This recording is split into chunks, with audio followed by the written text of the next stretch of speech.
Right now, it's that time of the year again where the world's biggest miners and related stakeholders get together to discuss ways in which to improve mining across Africa and the rest of the world. One of the major concerns is energy security and how innovative ways can help the industry and resolve the power cuts. Speaking at this year's mining Indaba, the Mineral Resources and Energy Minister Rofhiwa Madzena says there are plans to resolve continuous blackouts within a year.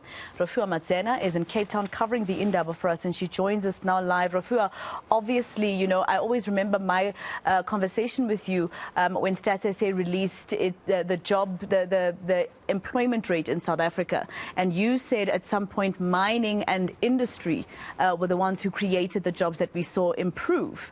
But now with the energy crisis, what's the minister saying? That probably won't happen, right? Yeah, Masako, very good morning to you, coming to you from a lovely sunny Cape Town today. And it is a precarious situation, the energy crisis in the country. The minister basically saying that during the COVID-19 pandemic, we were fortunate to see that the mining industry was the one that contributed the most, as you've just alluded to in your question to me, to job creation. But there were concerns with the production cuts, I mean, here in terms of people actually working the hours being cut down because of power cuts. It was feared that the 400,000 strong workforce of the mining industry would be cut a little bit as people don't work as much. The minister has indicated that there is no empirical evidence to show that there have been significant job cuts in the industry, albeit it being affected by the power cuts, losing, as you said in the beginning of the show, Masako, 1 billion rand a day every time there is a load shedding. Let's just listen to the minister and what he had to say about the impact of the energy crisis.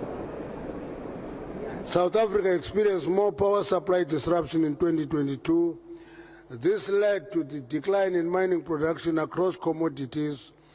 It is estimated that load shedding costed the economy about 1 billion a day, 1 billion rand a day. In November 2022, mining production contracted by about 9%, making it a serious negative impact in the production of mining. And we all know that we have this huge problem, Rofhiwa. So the big question is, does government have a plan? Well, this is the confusing part of the conversation, Masako. Over the last few months, we've heard from various government and related stakeholders indicating that there is a solution to the power crisis. The regulatory environment would be loosened accordingly, and the IPPs would be allowed to add to the national grid.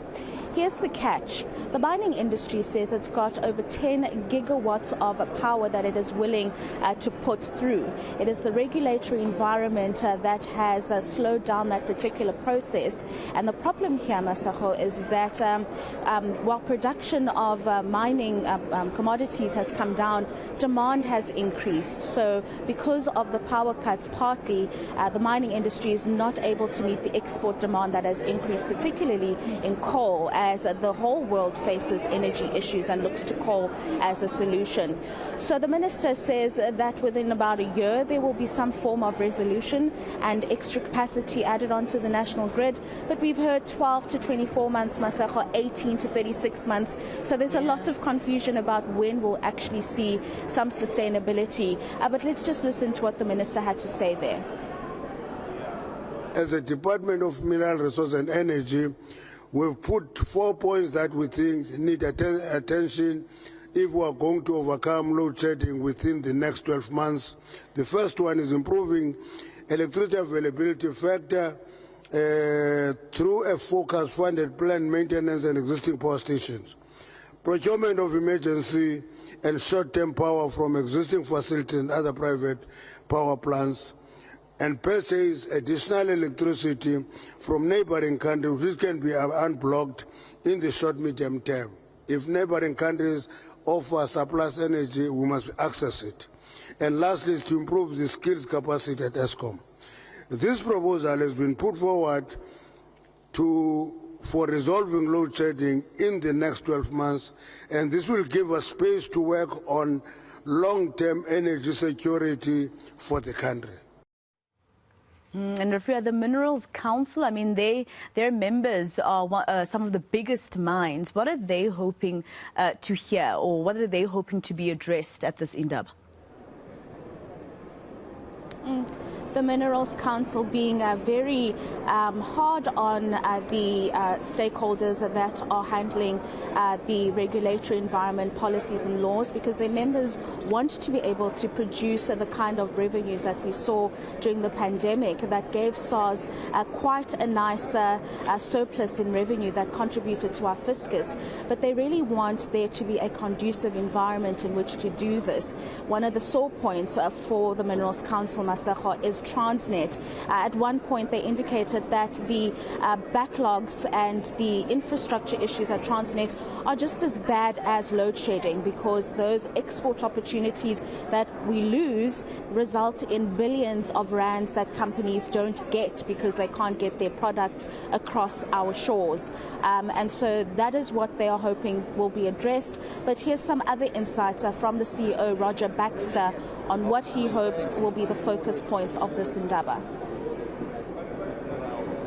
Certainly looking at energy crisis, logistical challenges that we're facing, and how, making sure that we're working with Transnet on the specific solutions, security-related issues in the South African mining sector. But I mean, at an event like this, remember, this is the Investing in Africa mining Indaba, so not just about South Africa, but we're certainly elevating the issues, and we're hoping to hear from the DMRE also on the new cadastral system and how we progress the exploration agenda in South Africa, as an example. And we all know, Rofhiwa, that later this week we'll also be hearing from the President and the State of the Nation. So lots that business wants to hear from government. Let's leave it there for now. Rofhiwa Madzena, live for us in Cape Town at the mining Indaba.